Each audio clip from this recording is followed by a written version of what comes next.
मृत्यु लोक में जितने भी जीव इस संसार सागर में भटक रहे होंगे, शिव महापुराण की कथा सुनकर वो भी तर जाएंगे। ये अकेली बिंदुक को तारने वाली नहीं है। इस मृत्यु लोक में जो विराजमान, आज भी नियम है महाराज, श्राद्ध का भोजन टेबल पर नहीं कराया जाता। श्राद्ध का भोजन ब्राह्मण को कुर्सी पर बिठाकर नहीं कराया जाता। श्राद्ध का भोजन किसी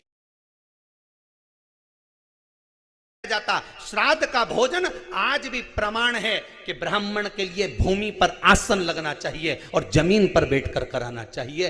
तब क्यों? क्योंकि इस भूमि पर बैठकर जब भोजन कराएंगे, इसी भूमि से ना जाने कितने पितृ गए, कितने तर्पण हुए, कितनी तिलांजलि हुई, इसी भूमि से, इस रज से, इस कण से ना जाने कितने जीव चल गए। अब लकड़ी पर या टेबल पर या कुर्सी पर बैठकर ब्राह्मण को भोजन कराने का प्रमाण नहीं है। अब आपका फैशन ज्यादा हो गया तो बात दूसरी है। पंडित जी ऊपर बैठ के खा लोगे क्या? पंडित जी तो बोल देंगे अच्छा है, खिला दो।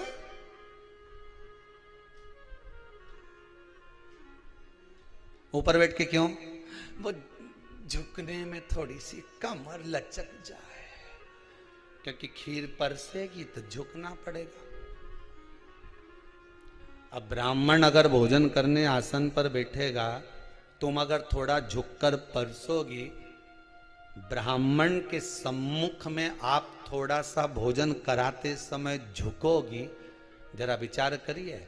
यशोदा मैया के घर में संतान नहीं थी।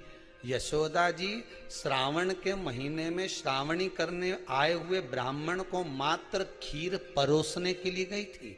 52 साल की उम्र थी, संतान का सुख नहीं दिख रहा था, खीर परोसने के लिए गई। उतनी देर में ब्राह्मणों ने देखा इनके घर में संतान नहीं है, पुत्र भव कह दिया। और यशोदा जी के पति श्री नंदराय जी कह रहे हैं कि बाबा मैं 60 का, ये 55 की, बाल हो गए धोले, और तुम कह रहे हो पुत्र होगा, कहां से होगा? ब्राह्मण कहते हैं ब्राह्मण जब भोजन करता है, भोजन करते समय जब वर देता है, वो वर गलत नहीं हो सकता, कहीं से भी आएगा, पर छोरा तो आएगा। और आया, कहीं से भी आया, पर पुत्र आया, क्योंकि आशीर्वाद दिया था। श्राद्ध पक्ष का भोजन टेबल पर नहीं, कुर्सी पर नहीं, श्राद्ध पक्ष का भोजन ब्राह्मण को आसन लगाकर जमीन पर कराना चाहिए, भूमि पर।